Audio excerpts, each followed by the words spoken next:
신명기 26장 신명기 26장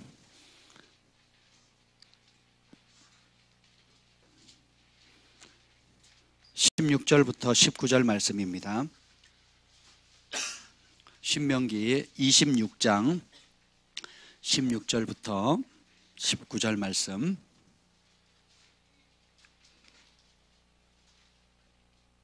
다 찾으셨습니까? 네. 우리 한 절씩 교독하겠습니다. 오늘 내 하나님 여호와께서 이 규례와 법도를 행하라고 너에게 명령하시나니 그런즉 너는 마음을 다하고 뜻을 다하여 지켜 행하라. 내가 오늘 여호와를 내 하나님으로 인정하고 또 그 도를 행하고 그의 규례와 명령과 법도를 지키며 그의 소리를 들으라. 여호와께서도 너에게 말씀하신 대로 오늘 너를 그의 보배로운 백성이 되게 하시고 그의 모든 명령을 지키라 화관하셨느니라. 그런즉 여호와께서 너를 그 지으신 모든 민족 위에 뛰어나게 하사 찬송과 명예와 영광을 삼으시고 그가 말씀하신 대로 너를 내 하나님 여호와의 성민이 되게 하시리라. 아멘. 하나님 감사합니다. 성령님 환영합니다. 오셔서 이 말씀의 빛을 비춰 주시옵소서. 주님께서 태초에 우리를 창조하신 그 원대한 목적과 원래의 부르심을 깨닫게 하여 주시옵소서. 우리 하나님께서 얼마나 선하시고 인자하시고 자비가 무궁하신지 하나님 그 주님의 놀라운 사랑을 하나님 경험하게 하여 주시옵소서. 여호와의 영이 나를 통해 말씀하시며 그 말씀이 내 혀에 있도다 하는 은혜가 오늘 시간에도 강력하게 풀어지게 하여 주시옵소서. 주의 보혈로 덮습니다. 주님의 긍휼을 의지합니다. 아버지의 마음을 부어 주시옵소서. 그 마음 깨달아 알게 하여 주옵소서. 예수님의 이름으로 기도합니다. 아멘. 함께 따라하겠습니다. 나는 세상에서 가장 존귀한 자입니다. 믿으십니까? 우리 옆에 분에게 얘기했어요. 당신은 세상에서 가장 존귀한 자입니다. 아멘. 예, 정말 믿으셔야 됩니다. 오늘 주님께서 우리에게 주시는 말씀은 내가 여러분 한 사람 한 사람이 하나님 아버지 보시기에, 누가 보기에요? 하나님 아버지 보시기에 세상에서 가장 존귀한 사람이에요.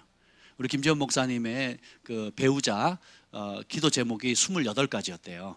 키 178, 찬양 사역자, 운동자라고, 하나님을 최고로 사랑하고 하나님 보시기에 가장 기쁨이 되는 사람, 그거 맞추느라고 굉장히 연단 받았어요.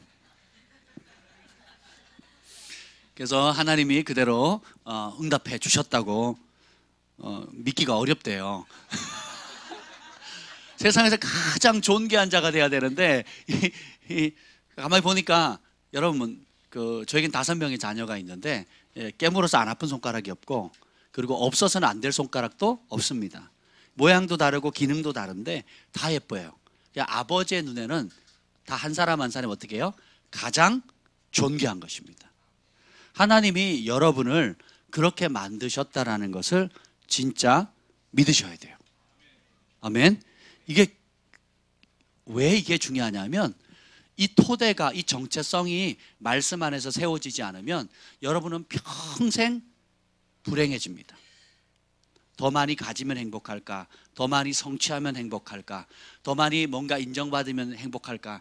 하지만 이 토대가 무너지면 더 깊은 공허함의 늪속에 빠질 수밖에 없다라는 것입니다. 하나님이 오늘 본문에 보면 18절 한번 읽어보도록 하겠습니다. 시작. 여호와께서도 내게 말씀하신 대로 오늘 너를 그의 보배로운 백성이 되게 하시고 그의 모든 명령을 지키라 화건하셨느니라. 하나님께서 이스라엘 백성을 부르시고는 뭐라고 하냐면 내가 너를 나의 종 삼겠다 하지 않았어요.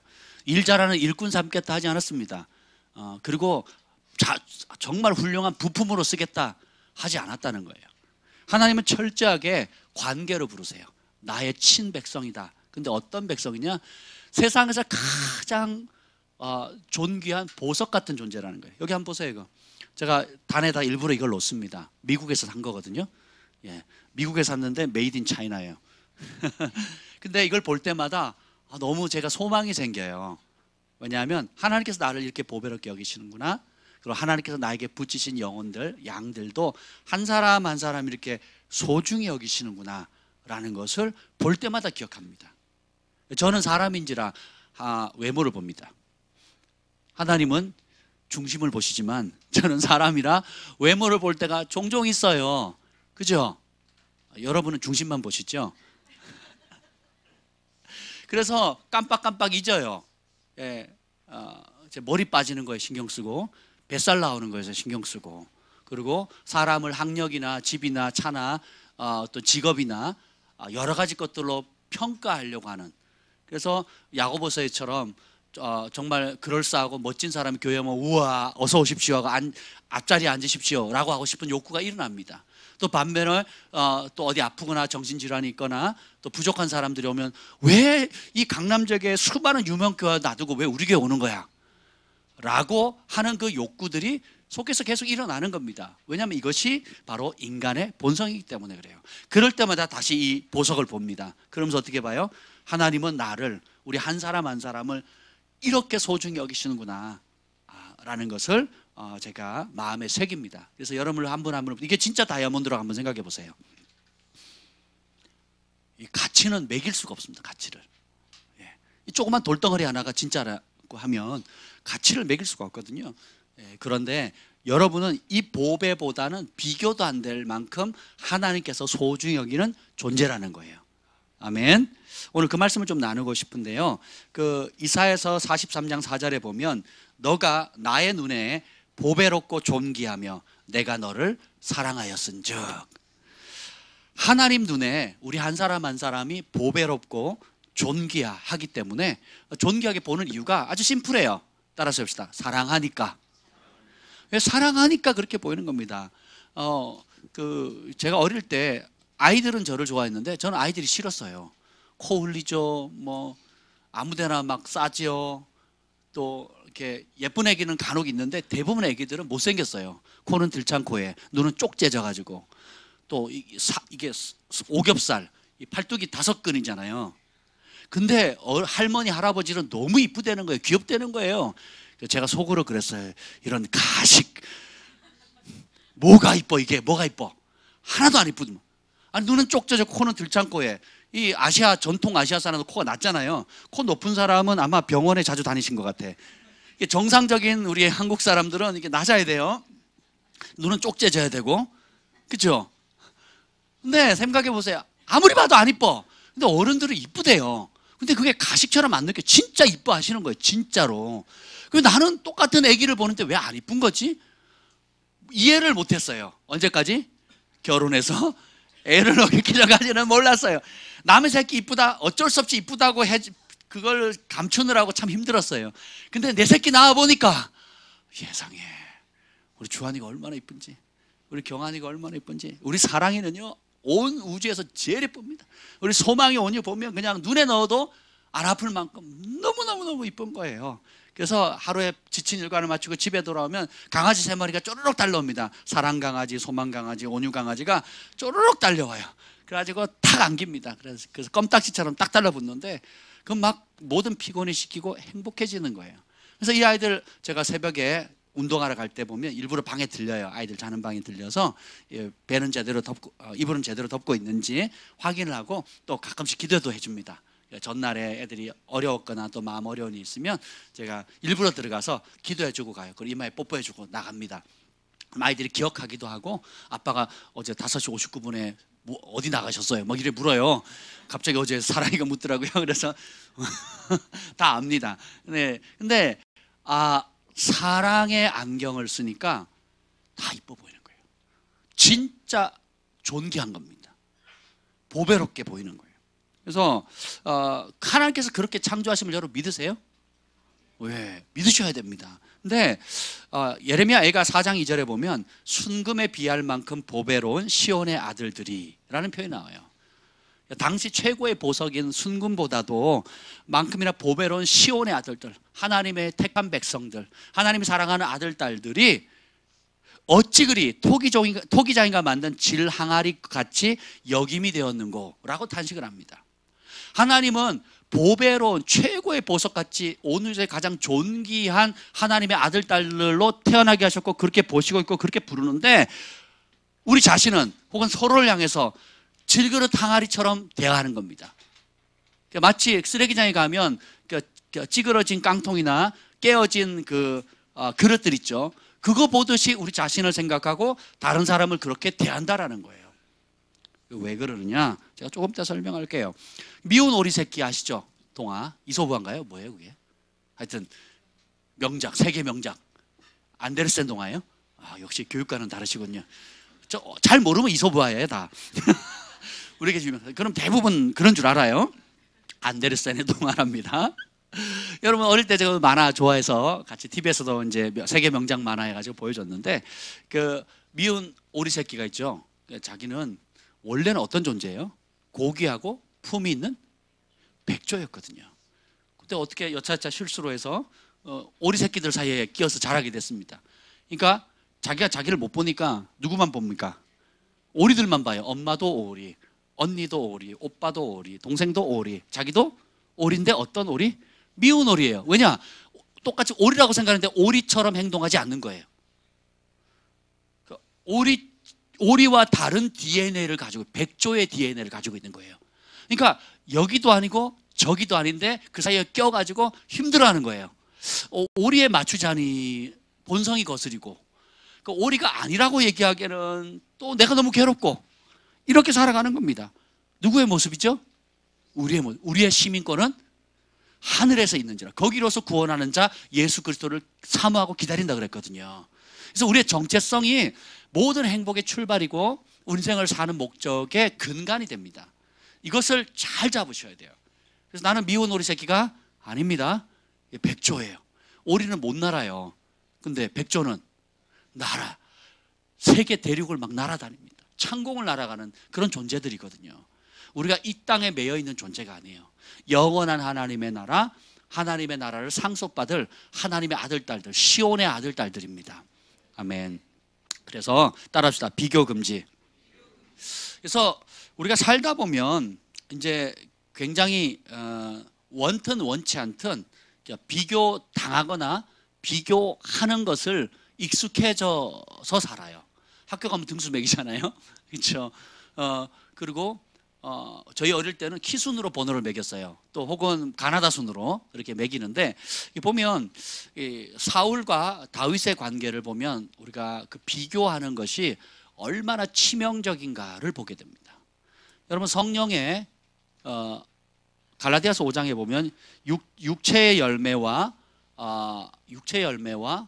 성령의 열매가 나와요. 근데 육체의 열매는 온갖 성적인 범죄들, 그 다음에 다툼, 뭐 여러 가지 얘기를 하는데 우리가 간과하는 이런 일을 행하는 사람은 하나님 나라를 유업으로 받을 수 있다 없다. 근데 그 목록에 우리가 잊어버리는 목록이 뭔지 아세요? 질투입니다. 질투의 뿌리는 미움이거든요. 그 미움 때문에 비교합니다. 그리고 시기해요. 그래서 질투하는 겁니다. 이해되시죠? 그러니까 우리가 성적인 범죄하면 큰 죄라고 생각하고 다 동의합니다. 근데 시기, 질투, 미움, 비교하는 것은 큰 죄라고 생각하지 않아요. 근데 그 파장은 한 사람의 인생을 송두리째 뺏어가거든요. 가족의 관계를 깨뜨려 버리고요. 직장 가서도요, 남 잘 되는 걸 못 봅니다. 그러니까 괜히 땡깡 부리는 사람 있죠. 괜히 틀어버리는 사람이 있습니다. 예, 제가 예전에도 그런 사람들 여러 다뤘는데 아무리 가르쳐도 안 해요. 틀어버립니다. 자기만 안 하는 게 아니라 남도 못하게 해버립니다. 그래서 제가 그 심보 좀 고치라고 심보 좀 제가 인식을 시켜줘도 안 고쳐요.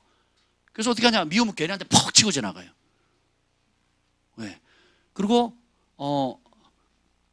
뒤에 가서 온갖 소리를 다 합니다. 그게 뭐냐, 뿌리는 미움이에요.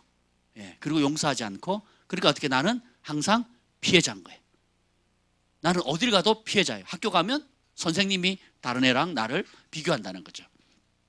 직장 가면 상사가, 사장님이 나를 다른 동료들하고 비교한다는 거예요. 그죠?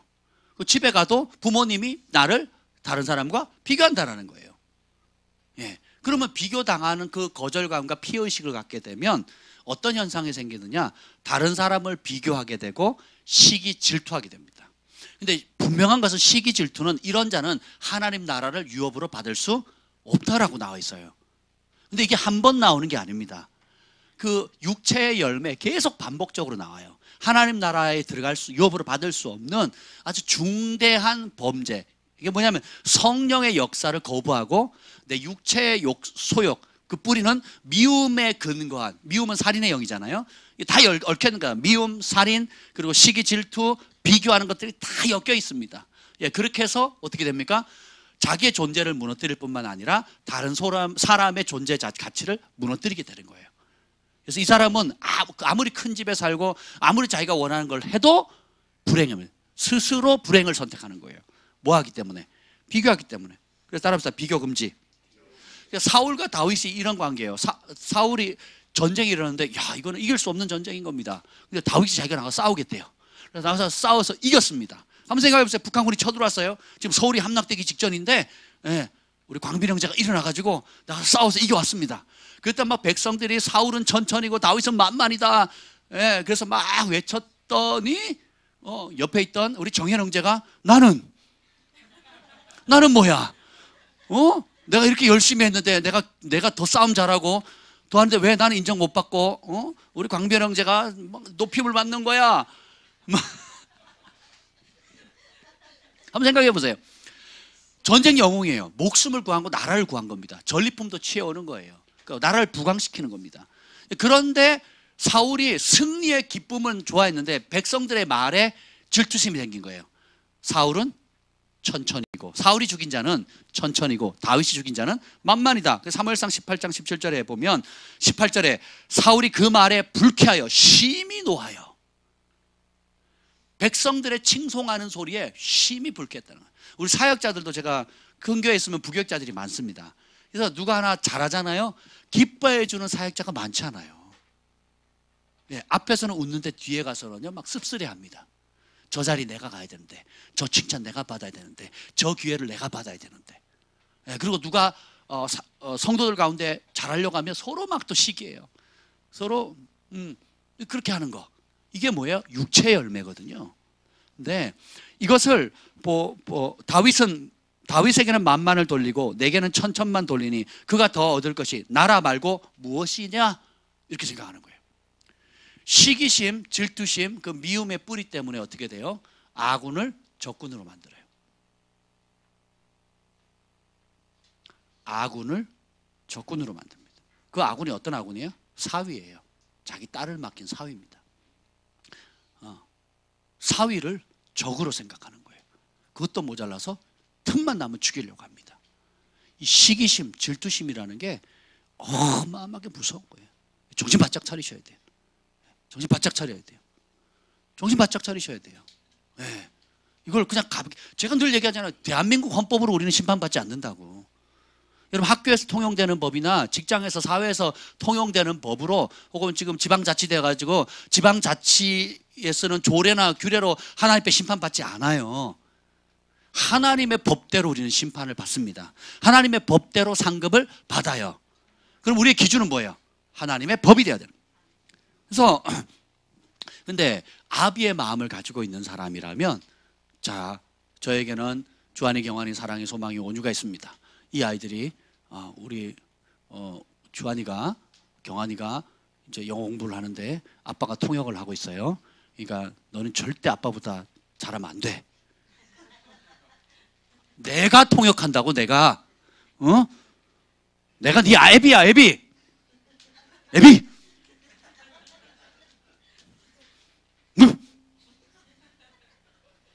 절대 나보다 잘생겼다고 생각하지 마. 그럼 불가능해. 코디를 잘할 뿐이야. 웃기지 않습니까? 웃기지 않나요? 근데 우리는 그렇게 살아요. 우리가 그리스도인의 한 형제고 한 가족인데 잘 되는 것을 축복해야 됩니다. 그것이 결국 그 축복하면 어떻게 해요? 축복하는 그대로의 복이 옵니다. 시기하죠? 그러면 똑같이 시기 당하는 겁니다. 비판하죠? 그럼 똑같이 비판을 당하게 되는 거예요. 사랑하죠? 그럼 똑같이 사랑받는 겁니다. 사랑받는 사람 왜 사랑받습니까?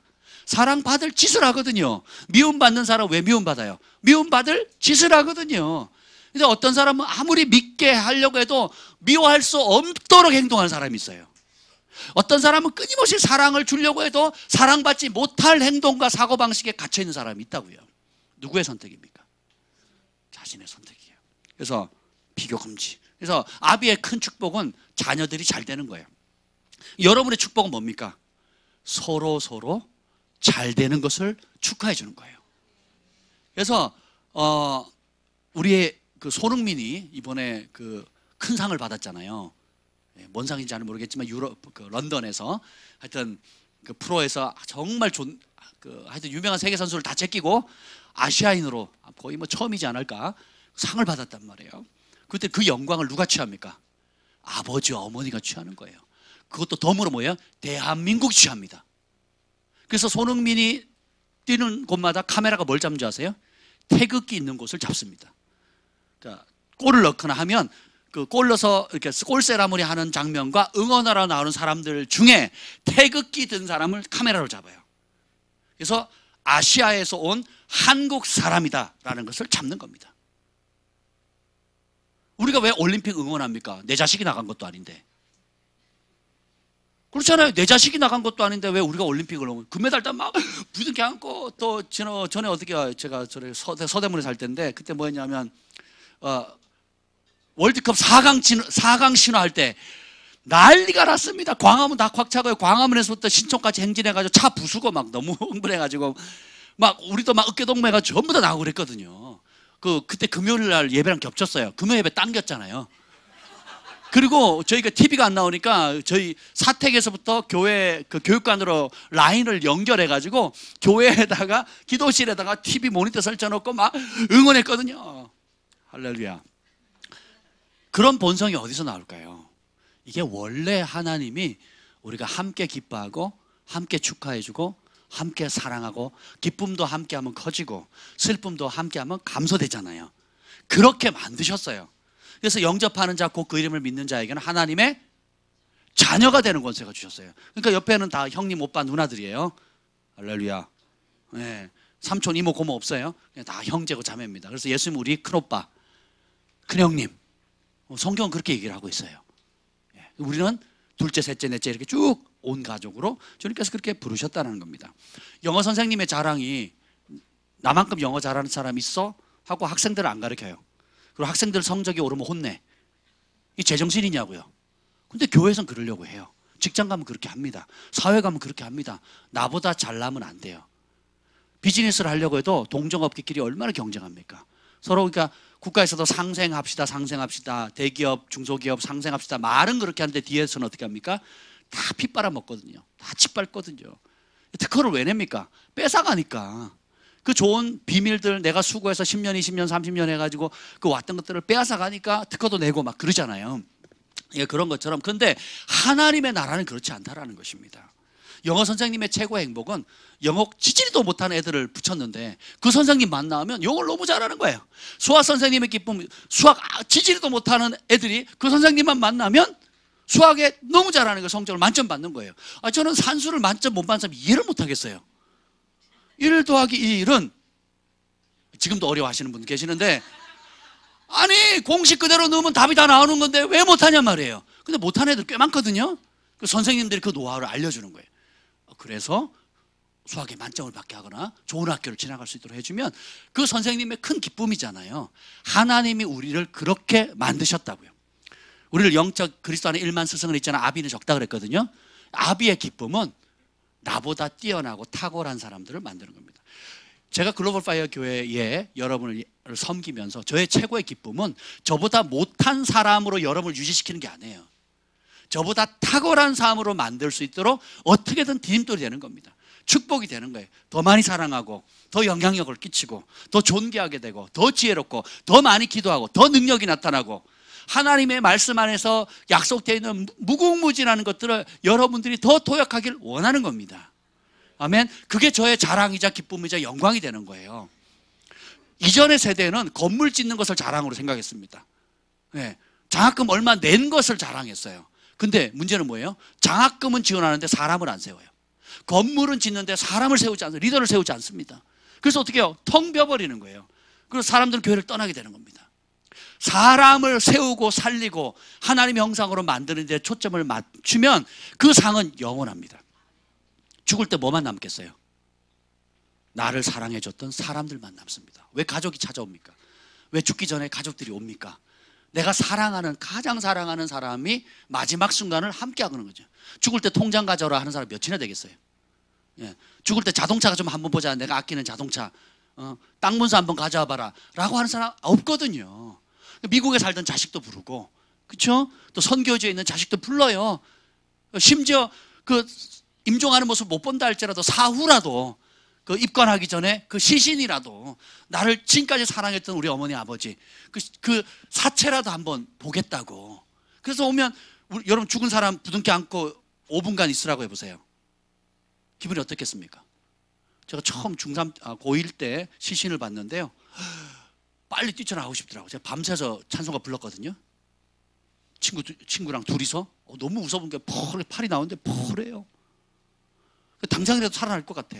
근데 그 옆에서 목사님이 안 계셔가지고 밤새 찬송을 부르고 지키려는 거예요. 시신을 조그마한 방에서, 요만한 방에서, 쪽방에서 누웠는데 쫄아가지고 막 너무 무섭더라고요.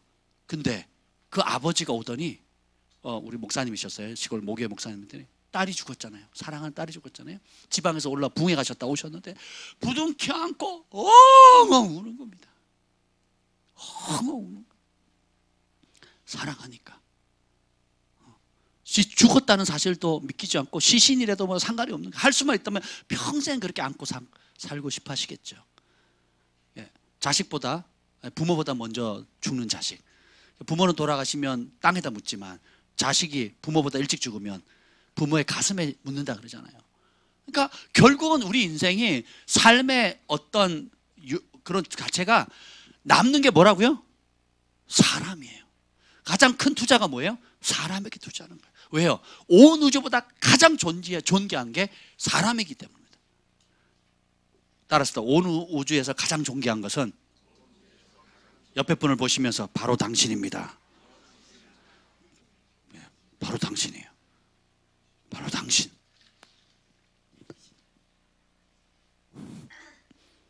하나님의 사람이, 소위 영적이라고 하는 사람들이 좀 잘못된 생각을 가지고 있어요. 나보다 기도하면 더 많이 하면 안 되고, 나보다 더 영적이면 안 되고, 나보다 더 헌신하면 시기합니다. 나만큼 인정받는 사람이 있어? 나만큼 열정 있는 사람이 있어?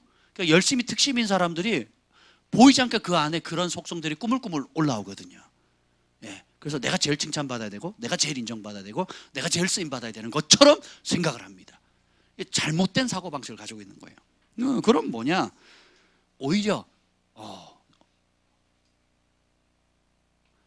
나보다 더 많이 기도하는 사람을 일으킬 수 있도록, 나보다 더 겸손하고 온유한 사람을 더 일으킬 수 있도록, 더 헌신된 나의 작은 헌신을 통해서 정말 기쁨으로 주님을 사랑하고 헌신할 사람들을 일으키는 그 기쁨을 가지셔야 돼요. 우리 글파교회는 그러한 교회가 될 겁니다. 그것을 위해서 씨름할 겁니다. 그래서 부모보다 뛰어난 자녀들이 많이 일어나게 될 때에, 그 자녀들이 잘 되는 것이 부모의 영광이듯이, 우리 사역자들, 우리 앞서 섬기는 모든 사람들의 최고의 기쁨은 내가 잘 되는 것보다 우리 믿음의 형제 자매들이 잘 되는 거예요. 그걸 진심으로 축복해 줘야 됩니다. 그래서 전도하러 갈 때 둘씩 짝지어서 가가호 방문할 때 복음을 전하면서 뭘 빌라 그래요? 샬롬을, 평강을 빌라 그러거든요. 그래서 그 복을 받기에 합당하면 그 평강을 받을 것이고, 합당하지 않으면 그 평강이 나한테 되돌아온다는 겁니다. 그래서 우리는 평강, 샬롬이면 천국에서 이루어진 그대로 그 집에 이루어지도록 축복하는 거거든요. 이게 샬롬이에요. 그럼 우리의 입술의 사명은 평강을 부르는 거예요. 축복하는 겁니다. 여러분이 시기하는 수준이 여러분이 생각하는 것보다 더 깊어요. 그걸 인식하셔야 됩니다. 지도자들 눈에는 그게 잘 보여요. 이게 하나님을 사랑해서 순수한 마음으로 하는 것과 경쟁하거나 시기하거나 더 인정받기 위해서 하는 것과는 많이 다릅니다. 이게 무슨 차이냐? 하나님을 순수하게 사랑하면 다른 사람을 축복해요. 잘 되기를 축복합니다. 근데 그게 안 되잖아요. 나만 인정받아야 되는 거예요. 내가 잘 돼서 칭찬을 받아야 되는 거예요. 그것도 필요합니다. 근데 거기에 제한돼서는 안 된다는 겁니다. 아멘. 왜 우리 예언학교를 왜 합니까? 나만큼 듣는 사람이 있으면 나와보라 그래. 얼마나 코미디예요. 그게 아니잖아요. 내가 하나님 음성을 들을 수 있는 것처럼 여러분도 하나님 음성을 들을 수 있습니다. 예. 내가 성령의 능력으로 병을 고칠 수 있는 것처럼 여러분도 예수 믿는 자에게 이런 표적이 따르니 귀신 내어 쫓고 병 고칠 수 있습니다. 여러분도 해보세요. 나 같은 사람 쓸 수 있으면 하나님이 여러분 같은 사람도 쓸 수 있습니다. 나 같은 사람을 하나님께서 부르셨다면, 그래서 이렇게 변화시켰다면 여러분과 또 여러분이 최악이라고 생각하는 그런 사람들도 변화시킬 수 있습니다. 이게 우리의 사명이에요. 아멘. 네, 그렇게 나아가십시다. 그래서 두 번째는 따라서 처음에 비교 금지라 그랬잖아요. 두 번째는 따라서 비교 불가. 이게 희소성의 원리예요. 그러니까 남이 보기에 아무리 못나 보이는 딸이라도 부모 눈에는 눈동자처럼 귀하고 세상의 그 어떤 고가의 보석보다 값져요. 왜 그렇습니까? 온 우주에 하나밖에 없는 사랑의 결실이기 때문에 그렇습니다. 부부가 부모를 떠나서 가정을 이루어서 첫 아이를 낳았을 때 그 기쁨은 이루 말할 수가 없습니다. 우리 주한이가 처음 태어났을 때 그 강원도 태백에서 그 병원에서 낳았습니다. 종합병원에서 낳았는데 제가 애를 낳아본 적이 없고 결혼을 처음 해봐가지고 이 어떻게 다룬지를 몰라가지고 이렇게 지금 같으면 정보가 있어서 잘 했을 때는 제가 미숙한 아빠라 잘 몰랐어요. 그냥 아무데나 아무 병원에 가면 잘 해주는 줄 알았어요. 갔더니 토요일 주말에다가 또 막 밤늦게 간 데다가 막 그리고 뭐 진통은 오래되니까 병원에서는 혹인 거예요. 혹덩어리인 거예요. 기쁨으로 따뜻하게 하는 게 빨리 수술해가지고 쉬고 싶은 거예요. 그런 가운데 막 24시간 진통하다가 이 아이가 태어났는데 결국은 제왕절개에서 태어났습니다. 근데 태어났는데 나는 예쁜 나를 닮은 아들이라고 생각했는데 이 꽃갈머리에 외계인 토토가 나온 줄 알았어요. 저희 집사람도 속으로 이게 내 새끼만 하면 갖다 버리고 싶을 정도로 이상하더라고. 내 새끼 맞아? 할 정도로 이상한 거예요. 나는 걱정해. 기영아가 태어난 줄 알았어요. 왜냐하면 이게 하여튼 머리가 꽃갈것 이게 그때 의사 선생님이 위로해 주니까 아니 시간 지나면 정상으로 돌아온대요. 안 믿겨져. 아니 꽃갈머리가 어떻게 동그랗게 되냐고. 되게 걱정됐어요. 주님 또 나에게 십자가를 지십니까? 막. 그랬는데 이 아이가 자라가면서 진짜 꽃갈머리가 이제 동그란 머리가 되더라고요.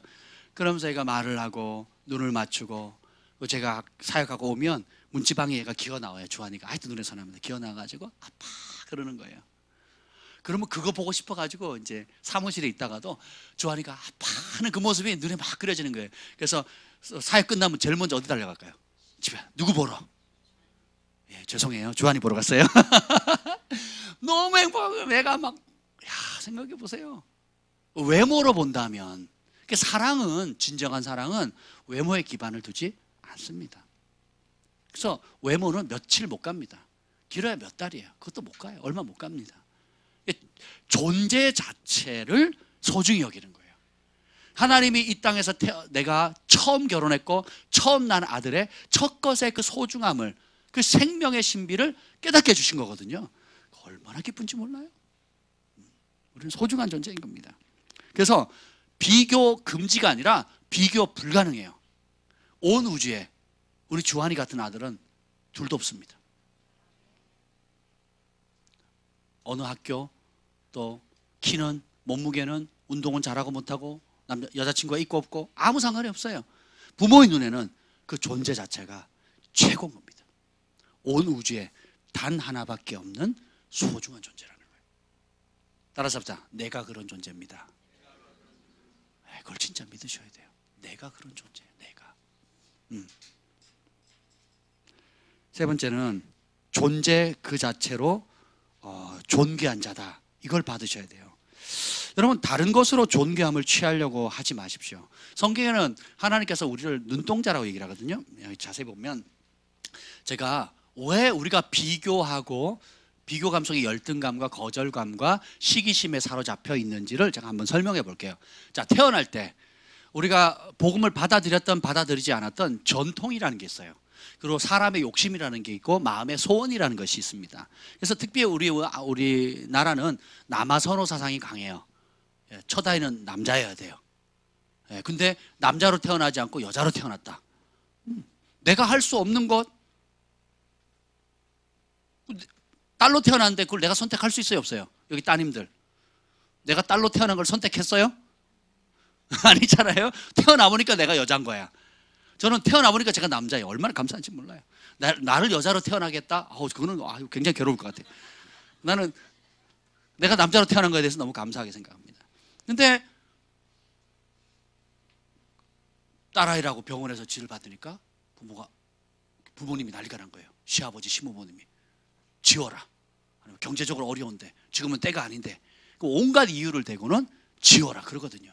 그래서 우리 옛날에는 저희 부모님 세대는 둘만 낳아 잘 기르자, 뭐 하나만 낳아 잘 기르자, 그죠? 산하 제한을 했어요. 그러니까 저희 부모님 세대는 대부분 낙태를 했습니다. 그러니까 낙태를 당해서 아예 빛도 못 보고 죽은 불쌍한 영혼들도 있고, 또 반면에 그런 반대를 이겨쓰고 온갖 것들을 가지고 태어난 아이들도 있는데, 태에서도 그 소리를 들어요. 그리고 태어난 다음에서 자라면서도 직간접적으로 내가 차별받는다는 걸 느끼게 됩니다. 비교당한다는 걸 느껴요. 굉장히 그게 안 좋습니다. 이게 하나님의 법대로 가정을 가정을 바라보지 않기 때문에 그렇게 생기는 거거든요. 그래서 또 그나마 또 첫째가 이제 딸이 났으니까 이제 둘째 아들 보겠다가 또 시도했는데 또 딸인 거예요. 셋째도 딸인 거예요. 넷째도 딸인 겁니다. 제가 누굴 만났는데 칠공주님, 예, 여기 계실 거야 아마. 칠공주님 계시더라고요. 칠공주님. 그러면 이 칠공주님들이 공통적으로 받는 상처가 뭘까요? 내가 아들이 아니라는 거. 이건 복음이 아니에요. 저주죠. 아들이 뭐라고? 그렇잖아요. 사고만 뻥뻥뻥 치고, 그죠? 돈만 쏟게 만들고, 그리고 재산 달라 그러고, 죽기도 전에 재산 분배해 달라 그러고, 못된 아들들이 많죠. 첫째는 첫째라고 이제 대우받는다 그러고, 막내는 막내라고 이쁘다고 사랑받는데, 그 중간에 낀 애들 있거든요. 예, 뭐라 그래요? 예, 찬밥들. 예, 저 찬밥이시죠? 찬밥 당해본 사람 알거든요. 그러니까 아니 집안에서 뭐 첫째는 첫째라고 이뻐해주고 막내는 막내라고 이뻐해주는데 나는 중간에 껴가지고 막 나름 고통들이 다 있는 거예요. 나름 고통들이. 근데 첫째는 또 보이지 않는 책임감, 또 기대감, 뭐 자기 수준이 이거밖에 안 되는데 부모는 이따만하게 기대하거든요. 미치는 거죠. 예. 그 막내는 또 막 막내대로 물려준 옷 입고 그래서 나는 맨날 그 구멍 난 거 떨어진 거 입게 되는 거예요. 또 거기에 대한 스트레스. 사람이 안 좋은 걸 보려고 하면 끝이 없습니다. 쥐가 받은 혜택은 생각 안 해요. 내가 받은 혜택은 당연한 거야. 그죠? 마땅히 받아야 할 권리를 당연히 받는 거지. 근데 뭘 안 해주거나 오빠나 형이나 누나나 막내를 조금 더 잘해주면 어떻게 돼요? 이렇게 속이 뒤집어지는 거예요. 속이 뒤집어지는 거예요. 학교에 갔어요. 학교 가면 딱 처음에는 괜찮은데 시간이 지나갈수록 선생님이 누구를 우대해 줍니까? 공부 잘하는 애들이거든요. 그리고 엄마가 치맛바람 휘날리면서 와서 요즘은 좀 그게 어려워졌는데 옛날에는 막 치맛바람 대단했거든요. 그죠? 촌지 들고 와가지고 인사하고. 그래서 막 반장 만들고 회장 만들고 막 그랬단 말이에요. 학교 갈 때는 또 성적 순으로 비교를 합니다. 대학 갔더니 이제 대학 갈 때 되면 명문대냐, 서울대냐, 서울 지역이냐, 지방이냐, 전문대냐, 재수했냐, 삼수했냐, 아니면 그냥 공돌이가 됐느냐, 공수리가 됐느냐, 이게 다 뭐예요? 세상의 영의 기준이에요. 그걸 5년, 10년, 15년, 20년, 30년 계속 직장 가면 목적과 성취, 인정, 쟁취, 성공과 실패 이런 기준으로 계속 더 닥달합니다. 경쟁해야 되고 이겨야 되고 밟아야 되고 어쨌든 내가 인정받아야 되고. 그러니까 어떻게 돼요? 남을 배려하거나 남이 잘 되는 걸 기뻐할 여력이 없어요. 남이 잘 되면 내가 안 되는 걸로 생각하는 거예요. 그래서 어떻게 이것이 30년 40년 쭉 되니까 나도 모르는 사이에 내 속에 쩔어가지고 인격화됩니다. 그래서 성공한 모습만 보여주려고 하고 칭찬받는 그럴싸한 포장된 모습만 보이려고 하고 내 모습 그대로 보여주면 약점 잡힐까 봐, 그리고 그걸 이용해서 나를 공격할까 봐, 아니면 나에게 수치를 줄까 봐. 이게 다 학교에서 가정에서 다 배운 것들이거든요. 근데 복음이 들어오면 이런 모든 것들을 뒤집어 놓습니다. 존재 그 자체로 소중하다는 거. 이거는 부모님이 인정한다고 되는 게 아니에요. 내가 믿는 겁니다. 하나님이 나를 그렇게 부르셨다는 것을 내가 믿는 거예요. 그 믿음이 견고할수록 그런 외부에서 나오는 거짓된 거짓말의 화살들을 믿음의 방패로 불화살을 막을 수가 있어요. 이걸 깊이 뿌리 내리셔야 됩니다. 오늘이 그런 시간이 되었으면 좋겠어요. 아멘. 그래서 결혼을 했더니 어떤 집에 살아? 몇 평이야? 월급은? 직장은 뭐야? 무슨 차 타고 다녀? 우리 교수님이 그 티코를 타고 다니셨어요. 검소하게 사느라고. 그래서 교수 회의가 있어서 신라 호텔에 갔습니다. 신라 호텔. 유명한 신라 호텔에 갔더니 그 신라 호텔에 가면 벨보이들이 이제 차문 열어주잖아요. 차문을 안 열어주고 어떻게 하는 줄 아세요? 저쪽에 가서 주하세요. 그래서 충격받아서 차 바꾸셨어요.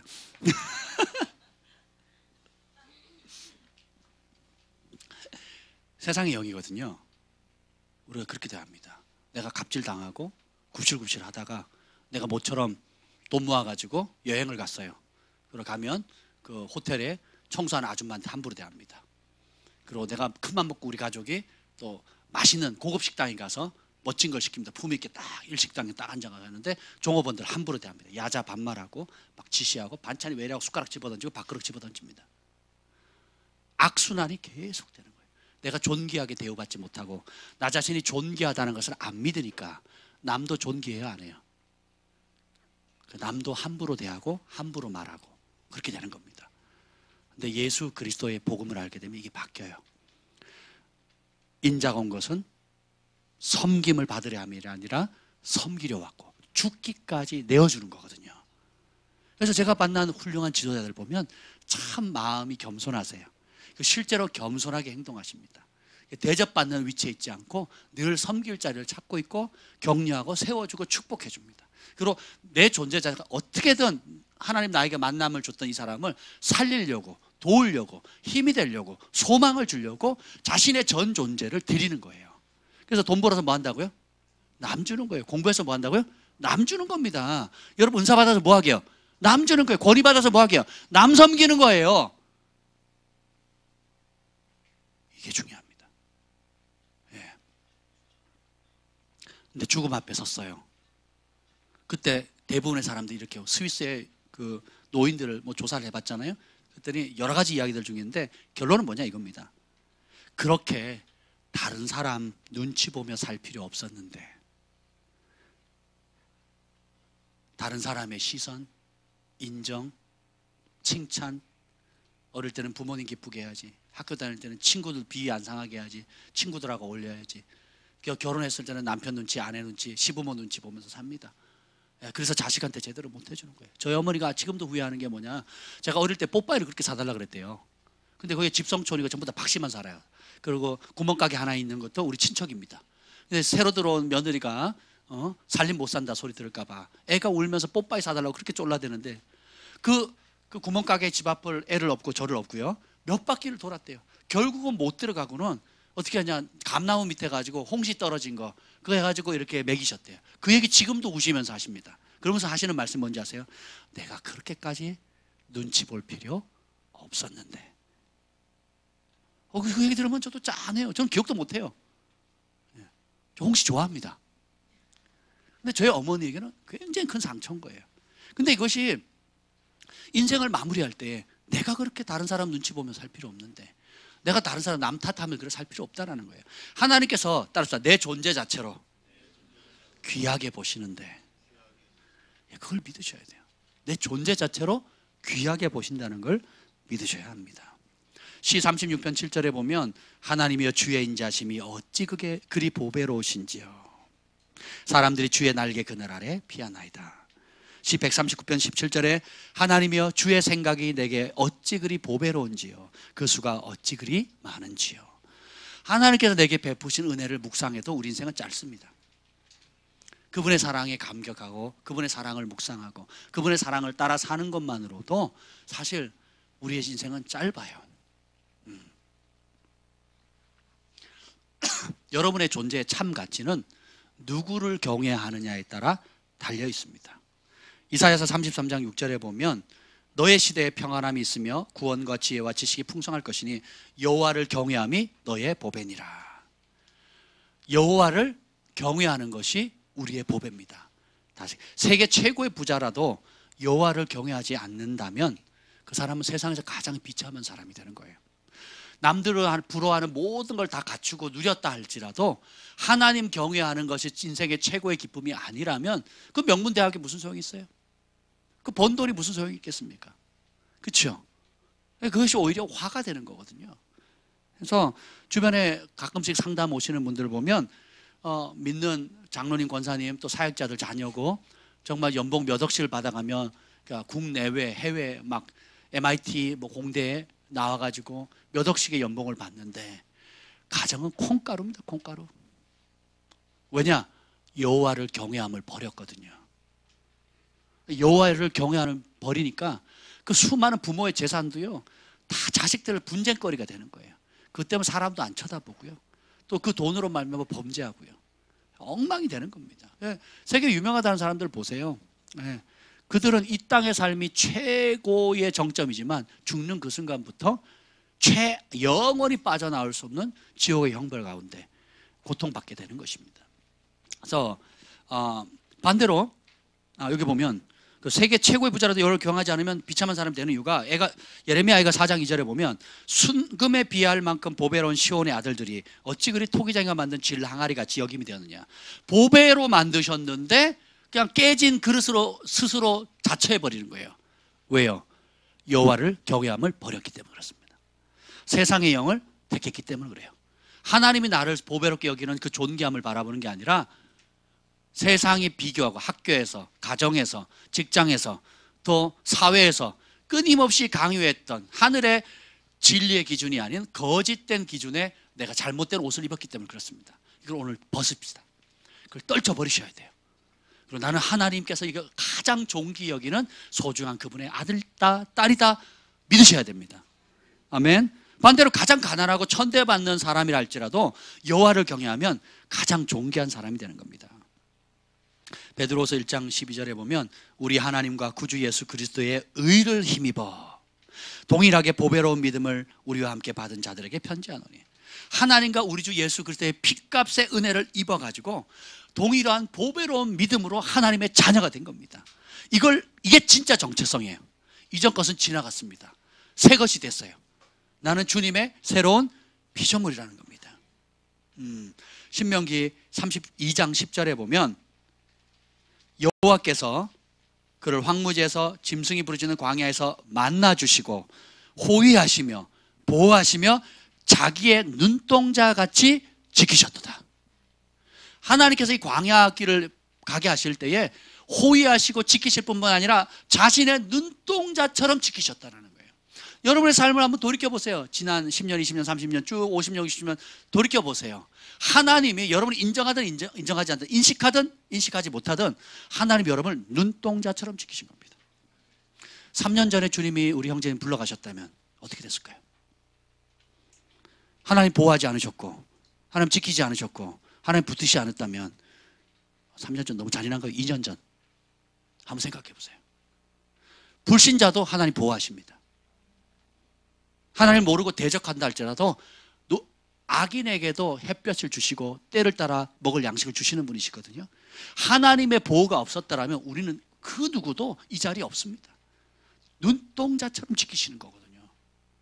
네. 불신자는 마귀 거, 믿는 자는 하나님 거에 아니에요. 모든 피조물이 다 하나님 겁니다. 근데 우리가 거부한 것 뿐이죠. 우리가 선택한 것 뿐이에요. 그분을 위해 살 건가? 내 마음대로 살 건가? 그분을 내 삶의 주인으로 모실 건가? 그렇지 않고 살 것인가? 하셔야 됩니다. 그래서 보면 신명기 26장 18절 오늘 읽었죠. 오늘 너를 그의 보배로운 백성이 되게 하시고 하나님께서 소중히 여기는 사람이라는 거예요. 하나님께서 소중히 여기시는 보배라는 겁니다. 그래서 우리는 하나님께서 나를 보배롭게 여기시듯 나의 입술도 나를 향해 하나님의 가치대로 믿고 날마다 고백하셔야 돼요. 잠언서 20장 15절에 보면 세상에는 금도 있고 진주도 많거니와 지혜로운 입술이 더욱 귀한 보배니라. 필리핀의 짝퉁 시장에 갔는데 유일하게 짝퉁이 아닌 진품이 있어요. 그게 뭐냐 하면 진주입니다. 거기 진주가 진주가 진짜예요. 야, 근데 막 얼마나 많은지 몰라요. 싸구려 진주부터 시작해서 비싼 진주가 있는데 다 진짜예요, 진짜. 가공을 어떻게 하느냐 그 상태에 따라 다른데, 근데 그 진주보다 귀한 것이 지혜로운 입술이래요. 그러면 어떤 지혜로운 입술이란 뭘까요? 그것은 따라서 해봅시다. 내 입술이 하나님의 말씀과 일치된 말을 하는 것이다. 하나님 나를 존귀하게 여기는데 나 같은 사람이 나는 보잘것없어요, 쓸모없어요, 저는 부족해요. 교만입니다. 거짓이에요. 왜요?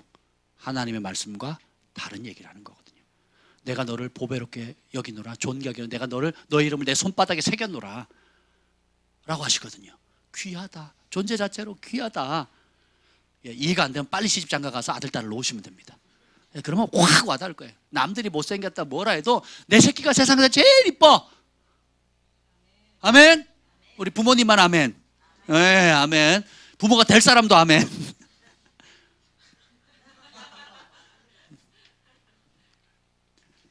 지혜로운 입술, 진주보다 귀하고 보석보다 귀한 입술이 뭐라고요? 하나님의 말씀과 일치된 말을 날마다 고백하는 거예요. 고백의 힘이 대단합니다. 팜파스는 주님의 것입니다. EV는 주님의 것입니다. 정관동 헤어 스케치도 주님의 것입니다. 우리 가정 주님의 것입니다. 네. 하나님의 말씀과 일치된 말을 하면 주님의 선포하는 그대로 영적인 세계가 흔들리는 거예요. 지각 변동이 일어나는 겁니다. 나 자신에게도 마찬가지. 나는 하나님의 최고로 소중히 여기는 존재입니다. 가장 사랑하는 존재입니다. 가장 사랑받는 존재입니다.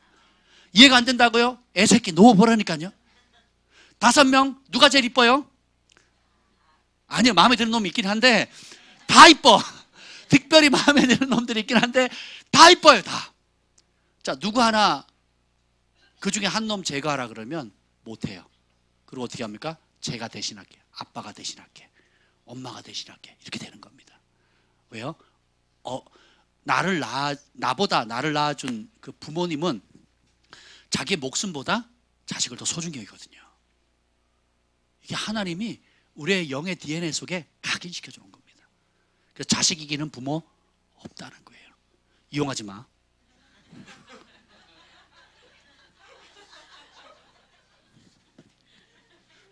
이용 안 하기로 했지? 아멘.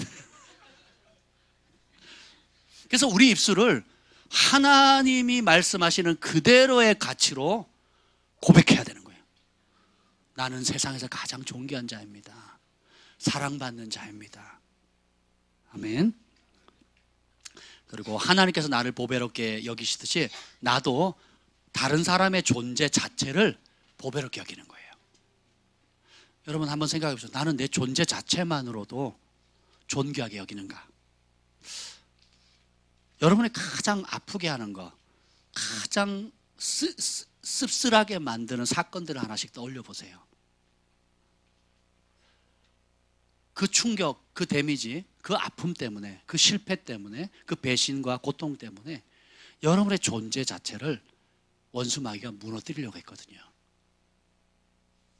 그걸 오늘 뒤집습니다. 예수님의 이름으로.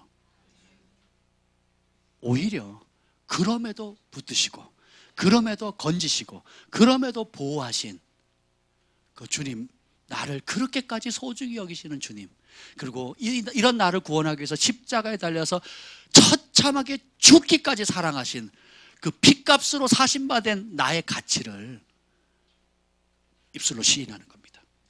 그 나를 그렇게 보는 거예요. 오늘부터 그렇게 보기로 합니다. 그러면 어떻게 되느냐? 다른 사람도 그렇게 보여요. 이제는 전에는 아유 공부도 못한 것이, 아유 검정고시 출신이라며. 지금은 검정고시가요 자랑입니다. 자랑. 우리 때는요 문제아들이 검정고시 갔거든요. 학교 적응 못한 애들이. 지금은요 귀족들이 검정고시 봅니다. 왜 그러냐? 대안학교 하거나 혹은 홈스쿨링 하거나 이건 이제 식자층들이 하거든요. 지금 바뀌어버렸어요. 옛날에는 검정고시 한다고 불쌍하다 막 그랬거든요. 지금 완전히 바뀌어버렸습니다. 근데 사람들이 자동차 찌그러졌네요. 저희 차 찌그러졌거든요. 앞이. 누가 들이받고 갔어. 그래가지고 찌그러졌는데 그 돈 들이기 너무 아까운 거예요. 그냥 찌그러진 대로 타고 다니고 있습니다. 지금 타고 다니고 있는데, 그러니까 차가 찌그러졌네요. 이제 그걸로 보는 거예요.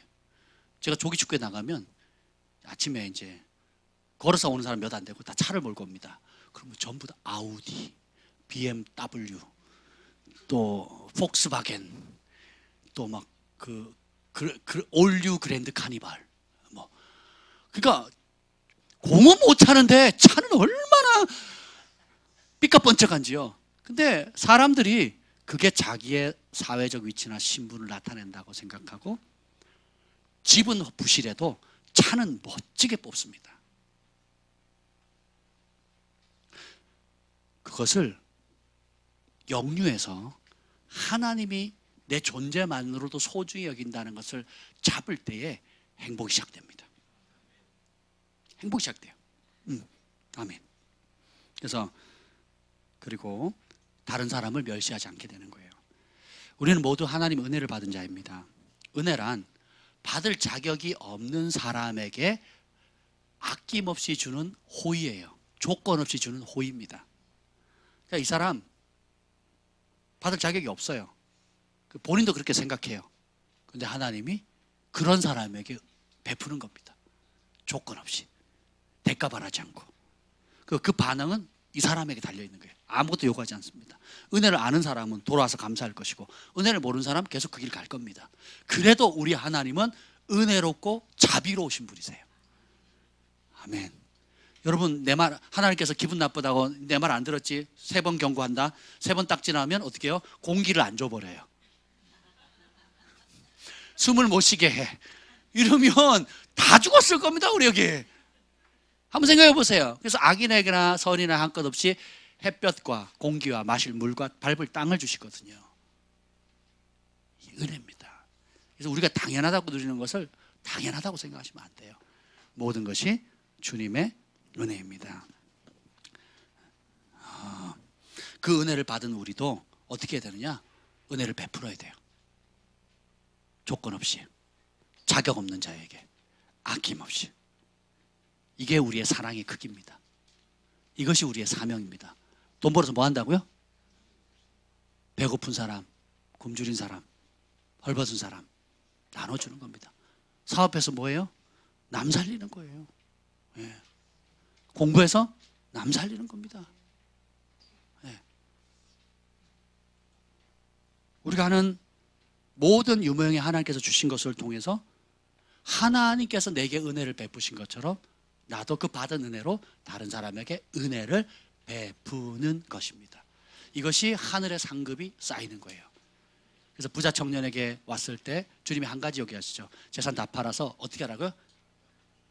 지금까지 삶은 계명 다 지켰대요. 근데 계명의 핵심이 공의와 사랑이거든요.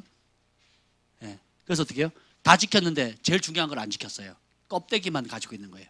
그 율법의 핵심은 하나님 사랑, 이 사랑이잖아요. 사랑하면 내가 너에게 그 많은 부와 돈을 벌 수 있는 재능을 준 이유는 뭐예요? 배고프고 굶주리고 보호자가 없는 고아들과 과부들을 위해서 먹이고 입히라는 거예요. 누구의 이름으로? 나의 이름으로, 예수 그리스도의 이름으로 하라는 겁니다. 할렐루야. 하나님이 공부 잘하는 은혜를 주셨다. 여러분, 그 공부하는 걸 나만큼 공부 잘하는 사람이 있으면 나와보라 그래. 나는 사람들이 공부 못하는 걸 이해를 못했어요. 하면 되지. 운동하다 공부하니까 공부가 너무 쉬워요. 칭찬해주고. 근데 그게 아니더라고요. 공부 못하는 애들이 있어. 공부는 못하는데 운동은 잘해요. 네, 공부는 잘하는데 싸움을 못해. 자기 몸을 지켜야 되잖아요. 그죠? 그러니까 하나님 골고루 만드셨어요. 골고루. 뭐 하라고? 서로 도우라고. 서로 도우라고. 내게 주신 은혜대로. 그러니까 모든 것이 주께로부터 왔으니 주님이 기뻐하는 뜻대로 내어드리는 삶을 살아가는 것입니다. 영적인 것도 마찬가지예요. 옛날에 우리 선배들은요, 기도해서 영적인 신비한 거 경험하면요, 안 알려줬어요. 비법. 그 내 밑에 물 기른 거 한 10년을 하고 난 다음은 싹수가 있네. 그러면 조금 알려줘요. 예, 그거는 하나님 나라의 법이 아닙니다. 거저 받았으니 거저 줘라. 그리고 그래서 어떻게 해요? 이제 이것이 깨지는 겁니다. 아낌없이 나누어주는 거예요. 아낌없이 베푸는 것입니다. 그래서 내가 피해 의식이 있다, 거절감이 있다, 나는 차별받았다고 생각하는 사람일수록 아낌없이 베푸는 일에 초점을 맞춰보세요. 금방 이깁니다. 내가 얼마나 더 받아야 행복하겠고, 얼마나 더 관심받고, 얼마나 더 사랑받고, 얼마나 더 내가 그 피해 당한 것들을 회복해야 내가 만족하겠습니까? 그런 날 안 와요. 죽는 날까지 안 옵니다. 죽는 날까지. 죽는 날까지 안 와요. 제가 봤어요. 어르신들 7순이 되는 분들하고 공차는데요, 가끔씩. 정말 잘합니다. 저보다 빨라요. 7순인데, 야, 근데요, 그 입에는 욕과 피해의식으로 가득 차 있습니다. 7순이 되셨는데. 누가 봐도 아웃이고 그쪽이 잘못됐는데, 공 딱 잡고는 이릅니다. 그래서 우리 팀이 그런 거야. 건드리지 말아요, 저분은 건드리면 안 된대. 그래가지고. 제가 목회자인데도 막 화가 막 이만큼 나는 거예요. 아니, 아웃인데, 분명히 아웃인데, 탁탁 이럽니다. 그리고 막 건드리면 막 온갖 쌍욕을 다 합니다. 나이 든다고 철든다고요? 안 그렇습니다. 말씀이 들어가야 그 말씀대로 말하는 입술이 지혜로운 입술이라고 그랬죠. 그게 보석보다 귀하다 그랬죠.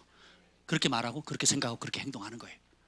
그럼 여러분, 주님께서 존귀한 보배로 만들었는데 질그릇 인생으로, 깨어진 인생으로 살 거냐, 아니면 존귀한 가치 그대로의 삶을 살 거냐, 예수님이 핏값으로 사신받은 그 가치 그대로 살 거냐는 우리의 선택에 달려있다는 거예요. 그래서 이 보배로운 믿음, 동일한 믿음을 우리가 가졌다고 그랬거든요. 하나님은 우리를 그렇게 보신다는 거. 마지막으로, 하나님께서 나를 보배롭게 여기듯이 예수님을 내 삶의 최고의 보배로 여겨야 합니다. 고린도후서 4장 7절에 보면, 우리가 이 보배를 질그릇에 가졌으니 이는 심히 큰 능력이 하나님께 있고 우리에게 있지 아니함을 알게 하려 함이라. 이 보배를 부족한 우리, 온 우주의 최고의 보배는 예수 그리스도입니다. 이 예수님, 자 보세요, 이게 예수님이세요. 이 보배, 이 질그릇 같은 우리 안에 들어오셨어요. 우리가 이 보배를 어떻게 해요? 소중히 여겨야 됩니다. 제가 저희 집사님 선물로 이 반지를 해줬어요. 제 생일 선물. 그래서 커플로 이렇게 했는데, 이거는 굉장히 소중히 다룹니다. 제가 조그만 건데 값으로 매기면 그렇게 비싸진 않아요. 그렇게 비싸진 않지만 금이에요. 순금. 순금표 여기다가 이니셜을 새겼어요. 지저스 이즈 킹. 그리고 옆에다가 우리 이름을 따가지고 앞글자를 영어로 새겼습니다. 의미를 부여했거든요. 소중히 다룹니다. 조그만 이 금반지 하나도.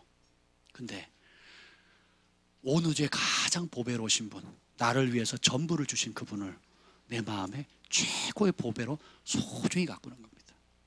왜요? 주님이 우리를 그렇게 보시기 때문에, 이 보배처럼 보시기 때문에. 우리가 사람을 정중히 대하잖아요. 그러면 정중히 대우하는 받습니다. 아이라도, 짐승이라도, 토끼라도 함부로 대하죠. 그러면 주인을 함부로 대합니다. 제가 예전에 한번 얘기했죠. 저희 집에 캐나다 살 때 토끼를 키웠거든요. 근데 이 토끼가 주인을 못 알아보는 거예요. 제가 화가 나가지고 마음이 상했어요. 제가 그 토끼풀 뜯으면 가시가 많아요. 토끼풀은. 그러니까 제가 막 긁혀가면서 매일 떼가지고 줬는데 얘가 주인을 몰라봐가지고 한 대 툭 쳤어요. 신문지로. 근데 내가 그러는 거예요. 이놈 봐라. 그래서 제가 한 대 더 쳤어요. 그러는 거예요. 토끼가 소리 내는 거 보셨어요, 여러분? 제가 토끼 많이 키웠거든요. 어릴 때부터 키웠는데 토끼가 지 열받는다고 그러는 거예요. 그래서 내가 더 세게 쳤어요. 화가 나가지고. 저도 가끔 옛사람이 부활하거든요. 그러니까 푹 쳤, 그런 거예요. 이놈 봐라. 그 다음날 죽었어요. 쥐 합병에 못 이겨가지고. 근데 가만히 제가 그때 되게 죄송한 거예요. 아니, 토끼가 뭔 죄가 있다고. 지 본성을 거스려서 내가 토끼에게 인간처럼 반응해달라고 요구한 제가 잘못인 거지. 그래서 제가 막 되게 마음이 씁쓸했어요. 내 안에 이 혈기, 이 다루지 못할 이 근성이 이게 아주 사악하구나. 그래서 내가 이 죄 없는 토끼를 제가 죽인 거예요. 함부로 대하니까 함부로 대하는 거예요. 비판을 하니까 비판을 받는 거예요. 원수라도 선대하니까 친구가 되는 거예요. 하나님을 존귀하게 대하면 우리가 존귀함을 받는 겁니다. 내 안에 계신 보석 대신 예수 그리스도를 존귀하게 대하면 우리도 존귀해지는 거고, 이것을 무가치하게 여기면 우리가 깨진 항아리처럼 되는 거예요. 이 찬송을 여러분 함께 부르고 싶어요. 이게 뭐냐면, 당신은 소중한 사람, 당신은 존귀한 사람. 가사 좀 띄워줄 수 있나요? 이 세상에 하나뿐인 당신은 내게 너무나도 소중한 사람. 그런 당신을 사랑해요. 그런 당신을 축복해요. 한번 불러볼까요? 우리 우리 정 목사님 인도하시는 대로 우리 한번 찬양하겠습니다. 당신은 소중한 사람, 당신은 존귀한 사람, 이 세상에 하나뿐인 당신은 내게 너무나도 소중한 사람. 당신은 소중한 사람, 당신은 소중한 사람, 당신은 존귀한 사람, 이 세상에 하나뿐인 당신은 내게 너무나도 소중한 사람. 그런 당신을 사랑해요. 그런 당신을 축복해요. 사랑받기에 합당한 당신을 주의 이름으로 사랑합니다. 보세요, 여기 제가 아끼는 보석이 하나 있습니다. 참 이쁘죠? 하나님께서 우리 한 사람 한 사람을 이렇게 소중히 여기세요. 사람들은 내 과거, 내 실패, 혹은 내 아픔, 내 연약함을, 또 내 부족함을 통해서 나의 가치를 매기려고 하지만 우리 하나님은 그렇게 보지 않으신다는 것입니다. 존재 그 자체로 보석같이 여기시는 거예요. 제가 이 보석을 그래서 선물을 드리고 싶어요. 우리 현태 형제님, 하나님께서 우리 형제님을 이렇게 소중히 여기십니다. 축복합니다.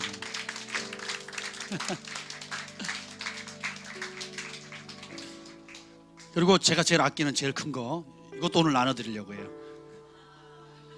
좀 잘 닦아야 되는데 여러분, 하나님께서 정말 이걸 우리를 소중히 여기신다는 걸 믿으십니까? 이거를 우리 경진 자매에게 주고 싶어요.